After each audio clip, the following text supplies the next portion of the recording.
జై భారత్ క్షీరారామ ఆక్వా రైతుల సంఘం గాంధీ భగవాన్ రాజు గారి నాయకత్వంలో ఈరోజు ఇదంతా సమావేశం అవటం జరిగింది.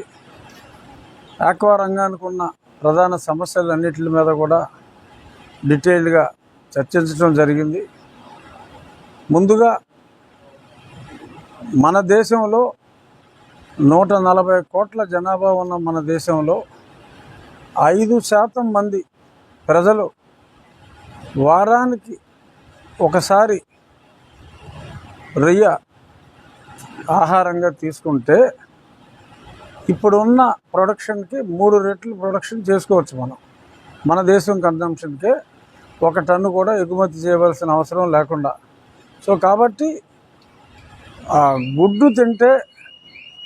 గుడ్డు తింటే ఎలాగ ఆరోగ్యానికి మంచిదన్నది నెక్ వాళ్ళు ఎలాగ ప్రమోట్ చేశారో, ఎప్పటి నుంచో అందని ద్రాక్ష పండు పుల్లంలాగా మరి రొయ్య మరి అంత ఎక్కువగా దొరకని కాలంలో మరి రొయ్య తింటే మంచిది కాదు అని రకరకాల రాంగ్ పబ్లిసిటీ చేయడం జరిగింది.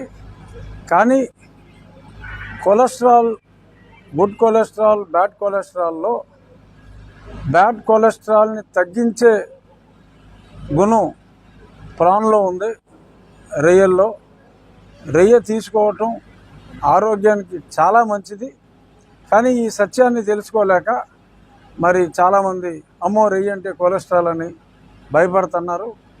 ఈ నిజాన్ని ప్రజల్లోకి తీసుకెళ్ళగలిగి మనం రీజనబుల్ కాస్ట్కి, మన ప్రొడక్షన్ కాస్ట్కి రీజనబుల్గా మనం మార్జిన్ వేసుకుని అమ్మితే అటు ప్రజలకి ఆరోగ్యానికి కూడా చాలా మంచిది, రైతు సంక్షేమానికి కూడా అది ఎంతగానో ఉపయోగపడుతుంది. త్వరలో రాబోయే 1 నెల రోజుల్లో ఈ ప్రాన్ని మనం కోడిగుడ్డుని ఎలాగ ఆహారంగా తీసుకుంటే మంచిదో అదే రకంగా ఈ రొయ్యల్ని ఆహారంగా తీసుకుంటే హైజీనిక్ సిస్టంలో ప్రాసెస్ చేసి, చాలామందికి ఆ రొయ్య ఒలవటం అనేది పెద్ద సమస్య. ఆ రొయ్య ఒలవటం అనేది ఇక్కడ గ్రామాల్లోనే ఒలిపించి ప్రాసెసింగ్ చేసి ఐస్ క్యూబ్స్లో పెట్టి అందరికీ ఇస్తే అది ఆ రొయ్య ఒలవటం అనేది ఒక పరిశ్రమ. ఎన్నో వేల మంది మహిళలకు కూడా ఇక్కడ ఉద్యోగ ఆపర్చునిటీస్ ఇవ్వడానికి ఉంటుంది. అలాగే జనాల ఆరోగ్యానికి కూడా చాలా మంచిగా ఉంటుంది. ఈ కార్యక్రమాన్ని ఒక 6 నుంచి 8 వారాల్లో అవగాహన సదస్సులు కూడా ఎక్కడికక్కడ పెట్టి ఆ డాక్టర్స్ని కూడా ఇన్వాల్వ్ చేసి ఆ లిటరేచర్ అంతా ఇచ్చి ఒక ఉద్యమంలాగా ఈ నిజాన్ని ప్రజలందరికీ తెలియజేసే విధంగా ముందుకెళ్ళాలి. అలాగే ఈ ఫీడ్ కూడా మరి ధరలు బాగా పెరిగినాయి. సోయాబీన్ పెరిగినప్పుడు ధరలు పెంచారు. ఇప్పుడు సోయాబీన్ 40% తగ్గినప్పటికీ కూడా ధరలు తగ్గలేదు అని చెప్పి కూడా రైతులు చెప్పడం జరిగింది.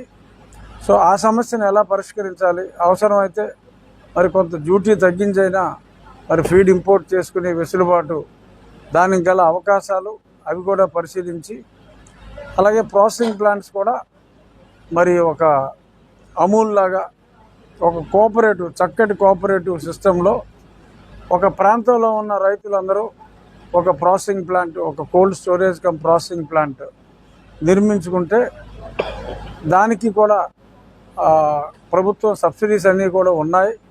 ఇంకా కరెంట్ ఛార్జీ